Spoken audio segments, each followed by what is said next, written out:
Hello and welcome to the Nexus. Today's show, Operation Olive Branch. That's Turkey's second combat mission in Syria.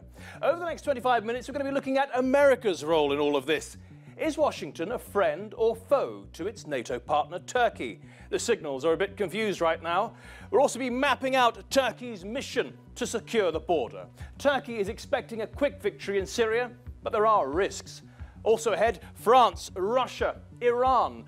What are the other players in Syria going to do next? All that ahead here in the Nexus.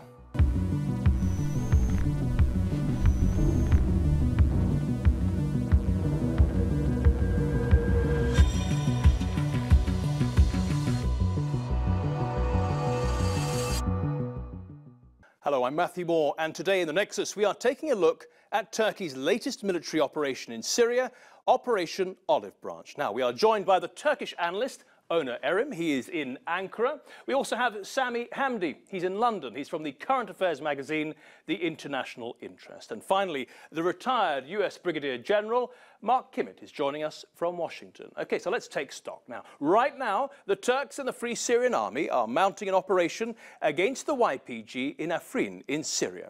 And if you're wondering, well, why now? Perhaps it was prompted by this provocative statement from a US colonel earlier this month. It says, the coalition is working jointly with the Syrian Democratic Forces to establish and train the new Syrian Border Security Force.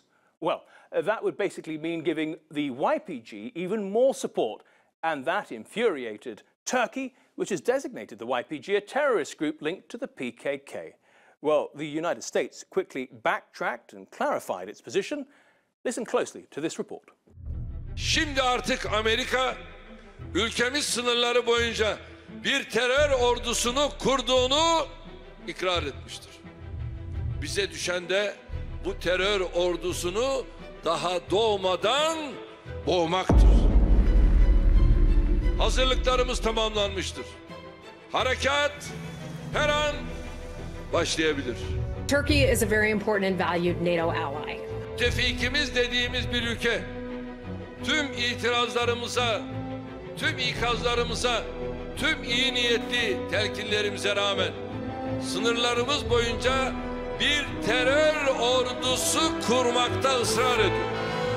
In terms of what is going on in Syria, the United States is in Syria to defeat ISIS. Any activities that we take part in with regard to the Syrian Democratic Forces is something that's internal only to Syria. But if Turkey does indeed attack the border force, I'm not going to get into any kind of hypothetical like that. Operasyonu sahada fiilen başlamıştır. But let us be clear. The United States will maintain a military presence in Syria, focused on ensuring ISIS cannot reemerge.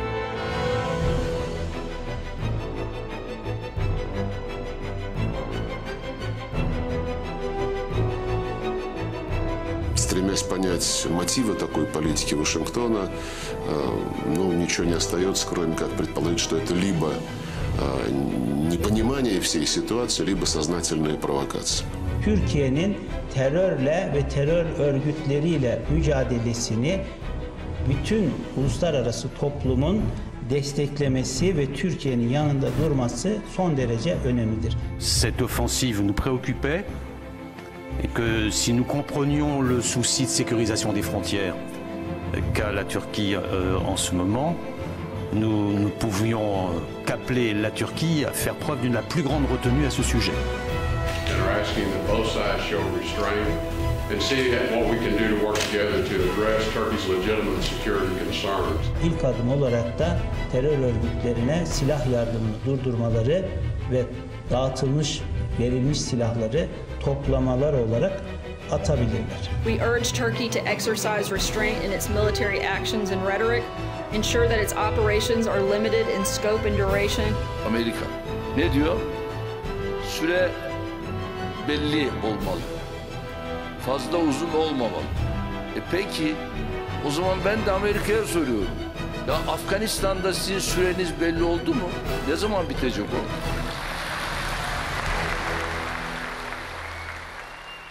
Well, let's go to Washington now. We have General Mark Kimmitt there. Mark, if you could just clarify, please, what is Washington's position regarding the YPG as it stands right now? Well, we continue to use the YPG as basically the force on the middle and the eastern Euphrates region of Syria to be the vanguard of those forces we are employing for the purposes of destroying ISIS. No more, no less. Ona, do you accept that explanation? Is it acceptable to Ankara? Ankara has two positions right now. One, there has been so many contradictory explanations from DC on different levels of the official mouths, official government members. And as a result of this, as Minister Çavuşoğlu just about a few minutes ago reiterated, the trust between the two countries have been damaged severely. So first, that has to be sustained to at least its previous level, and then we could start talking about what we are agreeing and what we are disagreeing on. Okay, now look, what's interesting, of course, is that there was overnight a phone call between President Trump and President Erdogan, and they have very different accounts of what was said. If you listen to Washington's account of what was said, it says Donald Trump, urged Turkey to de-escalate, limit its military actions and avoid civilian casualties and increases to displaced persons and refugees. But if you go over to Ankara for their account of what the conversation contained, it says Trump did not share any concerns about escalating violence with regard to the ongoing military operation in Afrin. The two leaders' discussion of Operation Olive Branch was simply limited to an exchange of views. Sammy, I want to bring you in here. Even a simple telephone conversation, it seems that the two parties, these NATO allies, can't even describe a simple telephone conversation in a joined-up fashion. What's going on? I think the US is unclear as to what stance it should take, because even in the transcript or the summary of the transcript that came out from the White House acknowledged that the US agreed that Turkey had legitimate concerns. I think it's very interesting to hear the description of the YPG as the vanguard of the movement against ISIS, because he describes the vanguard, but what makes up the bulk of the force after the vanguard? There is no other force, it's the YPG. So in essence, in de facto terms, the US is backing the YPG and only the YPG because it believes it's the only capable fighting force. Also, what's interesting is to hear Rex Tillerson in your package say that we will keep a fighting force in Syria to prevent the re-emergence of ISIS. He didn't say to fight ISIS, to prevent the re-emergence. In other words, implying that ISIS has been defeated, but we're going to stay there anyway, just to make sure that ISIS don't re-emerge again. Now, why is that an unreasonable? Why is that an unreasonable goal to have? Because it's unreasonable simply because you've announced that ISIS have been defeated, but you're still backing the YPG and backing them in a very particular area of Syria, which is northern Syria, which is the very area that the YPG want to carve out. Sammy, give a moment for Mark Kimmett to come in there. You're shaking your head.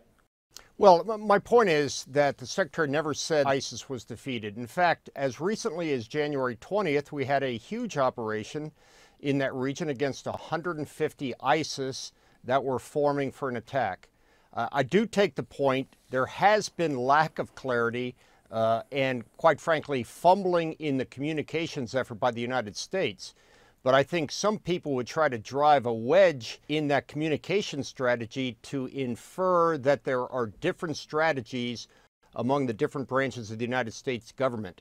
There is a single strategy, but a very, very poor communications. Okay, now the Syrian Democratic Forces, which is mainly made up actually of the YPG, has issued its own statement, an appeal to the United States. Have a read of this. It says, the coalition is urged to take its responsibilities towards our forces and our people in Afrin. That is an SDF spokesman. Mark Kimmett, there has long been a suspicion that the United States has had an agreement with the YPG under the table that if you fight Daesh for us on the ground, we will somehow support your claims to territory, to control territory in Syria. Was there ever such an agreement in your understanding? Now, first of all, remember, I'm not a government spokesman. I'm just relaying the U.S. position. But my belief is there's absolutely no view that there will be a rump force left behind to form the bulk of an independent Syria Kurdistan. That's just not the case. That's not the United States policy. The United States policy remains that the association with the YPG is tactical and temporary, and when ISIS is destroyed, and stability is returned to that area, we can move on with the diplomacy, we can move on with the humanitarian efforts, but any notion that the United States is supporting YPG as a post-Assad force on the ground to form the army for Syria Kurdistan is just fantasy. I ask you, do you think that the United States owes something to that group? Nothing at all. If that force believes that we are going to be using coalition assets against a NATO ally, a valued, important NATO ally, I think they're delusional. Sammy, what do you make of this appeal from the SDF? We're dancing around words here. I mean, let's look at the actions instead of the words that are coming out of the White House, which never really truly reflect what the US is doing in the region in the first place. Now, when you're backing the YPG as a security force or as a border force, or call it whatever technical term that you want, when you leave after you've armed them, trained them, given them supplies, tactical information, what do you expect the YPG to do? To put the weapons down and say, okay, guys, I'm going home? Of course not. They're going to pursue their independence. And the US knows this. They are complicit in this act. And also, when we're talking about the whole aspect of, you know, NATO ally and they respect Turkey as a NATO ally, Turkey distrusts the US for a reason, because of US actions. The clearest example of this was Kobani. When ISIS attacked the Kurds in Kobani, Turkey requested assistance from the US. Instead, the US wanted to wait, because from the US perspective, Erdogan, who has been a thorn in their side for foreign policy for a number of years, Erdogan, if he got involved in Kobani, ISIS attacked Turkey domestically and he gets ruined. And if he doesn't get involved, he loses the Kurdish vote. The US were outmaneuvered by Erdogan when he invited the Peshmerga to attack Kobani. Turkey knows it cannot trust the US. The US, to Turkey's face, is saying, yes, we respect as a NATO ally, but behind its back, it's pursuing its own interests. Bouncing it over to Ona for a moment, do you think the United States is trying to have it both ways? Oh, of course. I think the main problem we have here is that the U.S. is trying to, yes, exactly what you said. It's trying to have the both ways. The fact of the matter is the U.S.'s use of YPG was wrong, is wrong, and is going to be wrong. There's a very popular video these days, especially circulating in Turkish social media.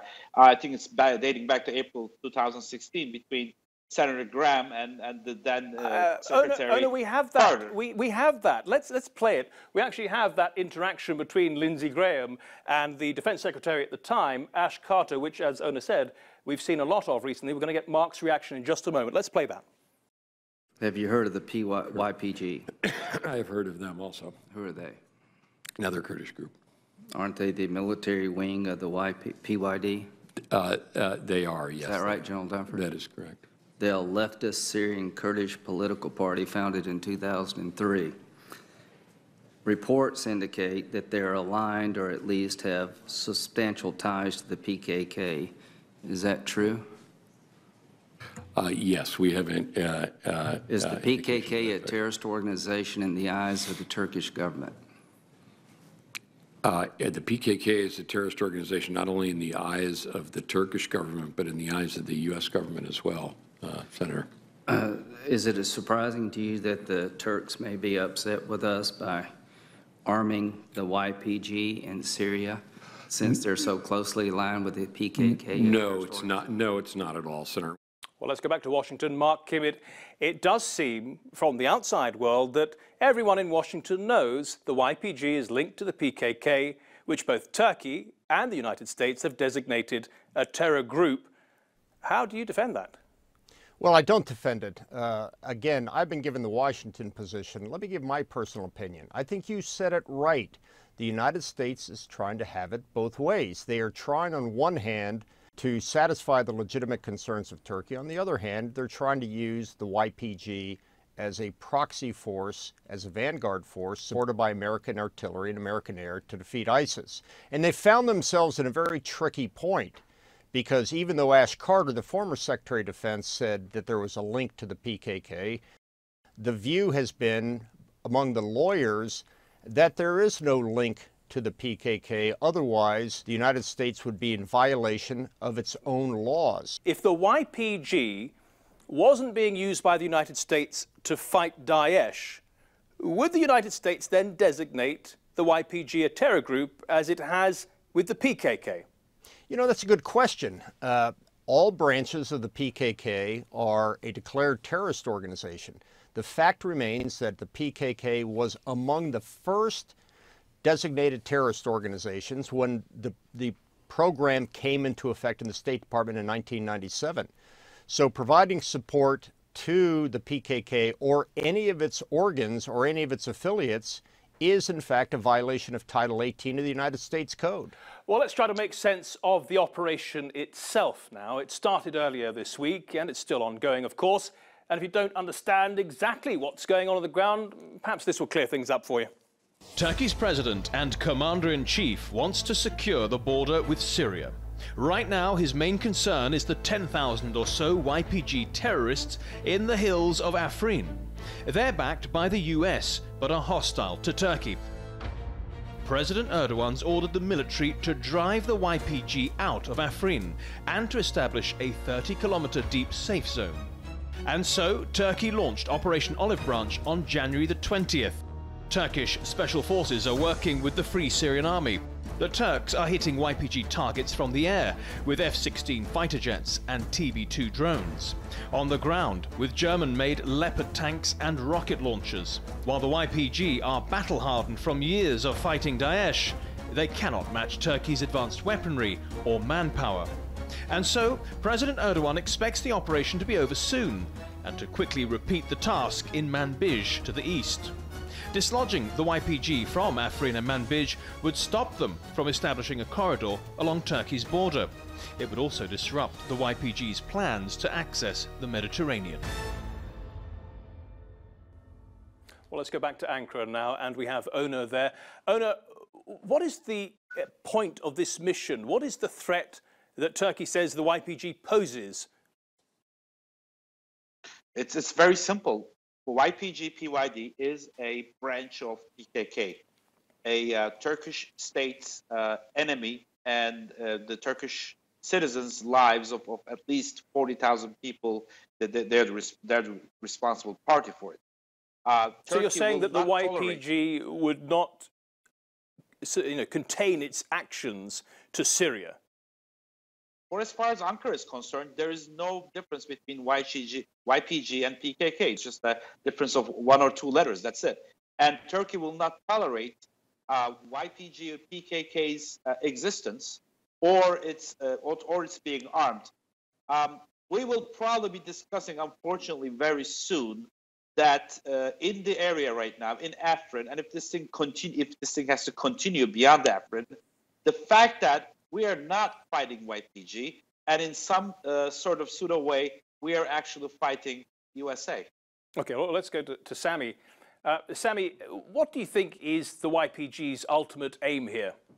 The YPG's ultimate aim is independence. It wants to have an independent state. It wants to start off with northern Syria, which will agitate the Kurds in Turkey, which will result in a civil war within Turkey, a civil war in which the US will not back Turkey, neither will Europe, neither will Saudi, neither will UAE, neither will Iran, neither will Russia. They will leave Erdogan and the AK Party to fight a brutal civil war with the Kurds, who will seek to carve out their own state, which will become like a new Israel in the Middle East. The issue, the problem in Syria is this. It's much deeper than a simple binary of for and against. The US wants a model like Iraq in Syria. It surrendered the fact that the government is going to be a Russia-Iran-leaning government. Just like in Iraq, it's an Iranian-leaning government. However, the US want to use the Kurds as a card in the political scene in Syria to put pressure on the government to ensure it doesn't go all the way to the Russians, just like it does in Iraq, and which was one of the reasons why the US backed out of giving independence to the Kurds in Iraq. The problem is for the US, the Kurds are the only card that they can use for Assad, and Erdogan is forcing them to say, look,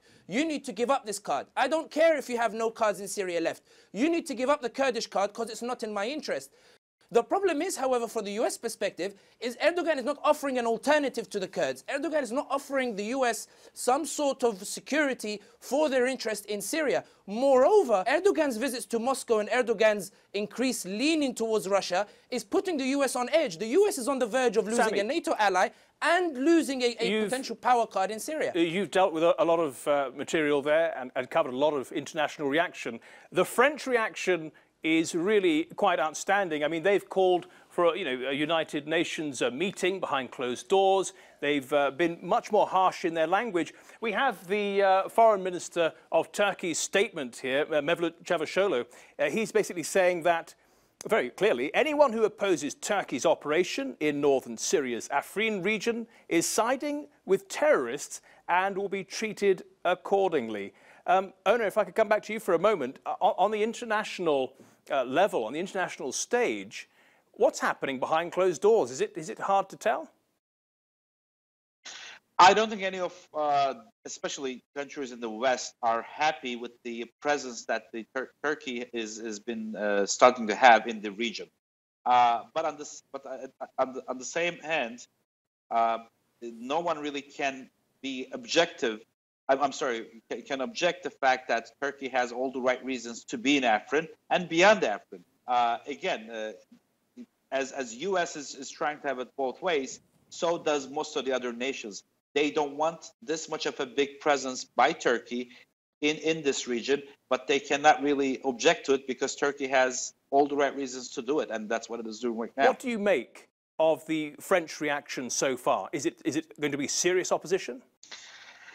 From what the president has been pointing out, especially with President Macron, with President Erdogan, I don't, to be honest with you, I don't really expect a very big reaction. But you have to realize, French is the last, I believe, imperial force that pulled away from Syria. So they do have some.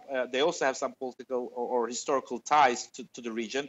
So they may, yes, show some reaction, especially to be able to, explain some things to their inner politics for inside France, but I don't think it will be at a point where Turkey will be very much, cornered with France or any other country in Western Europe. Sami, same to you. What do you make of France's reaction? I think let's remember that France has always been a stumbling block to Turkey. It's always had a sensitivity to it. Sarkozy was one of the main stumbling blocks to Turkey seeking to join the EU. I think France is struggling from what I refer to as a small man syndrome. It hates playing second fiddle to the US. During the Iran deal, it hated being sidelined during the negotiations between the US and Iran. And every opportunity in any country in the Middle East where the US is involved, France always seeks to take some sort of nuanced stance to position itself as a mediator or whatnot. Macron's recent visit to Africa was a flexing of French influence. This is all I see in this. All I see is France trying to say, look, we want to be involved, we are a power. And what I anticipate from the reaction is the US are going to say, France, go back in your seat, please. This is not a topic for you. This is between us and the big boys, us and Russia. And please, thank you for this UN stuff. We'll sit in a closed meeting. We'll give you some respect as a nation, and we'll continue as we are. Mark, same question to you. What do you make of France's reaction? Seems to be the most obstinate of all. France doesn't have a part to play here. They've intentionally made sure they weren't part of the hard work of what's going on in Syria. So I think this is just a new president, as you say, trying to flex his muscle. And frankly, he ought to sit down and let the big boys take care of this. Okay, final question to you all. Each of you to look into your crystal ball, so to speak. Where do you see this operation and Afrin and possibly Manbij in a few months' time? I think we're going to have a negotiated solution between the Turkish government and the U.S. government that satisfies both sides. At the end of the day, our relationship with Turkey is far more important than our relationship with the Kurds. I think we're going to get to the point where neither side are going to want to be firing on each other at Manbij. So I would certainly hope that we'll get to a resolution well before there's a potential for that. Sami, what do you think is going to happen in Afrin and elsewhere? To be honest, it's very difficult to predict. I mean, the Kurds are they feel quite burnt by the way the US abandoned the Kurds in Iraq when they tried to make their bid for independence, and the US allowed Iraq to basically defeat them. I think with regards to the US, they're in a very sticky position. Whichever choice they make is very difficult. They will not be able to restore the trust with Turkey no matter what negotiated solution comes by. But also, if they abandon the Kurds, then no other minority group is going to fully trust the US. The US will lose its prestigious position as a main ally that is superior to the Russians and the Iranians. So the US now are in a catch-22. Either decision they make is going to be a very difficult one. I do think they will favor Turkey in this. They might bite the bullet. I don't think President Trump fully understands the situation, and I think that that sort of ignorance may play into the negotiated settlement with Turkey. Okay. Ona, what are your predictions for how this will develop over the next few months? I believe the Turkish performance in the Operation Olive Branch in Afrin will be very swift. I think it's going to be much shorter than people expect, and it is going to make a big statement. And I believe this is something that President Erdogan is intentionally doing, is putting very much attention to this operation, only because I don't think President Erdogan wants to continue beyond Afrin. I believe he wants to make such a strong presence and a strong statement where the U.S. will come to its senses and will clear the way and will set up the area along the borderline the way Turkey will be comfortable. Well, our thanks then to Ona Erim, who gets the last word there. Sami Hamdi and Mark Kimmett, thank you also. Well, thank you too for watching. That was Nexus. You can see the show and all the reports featured in it on TRT World's website and also on YouTube. See you next week. Thanks for watching.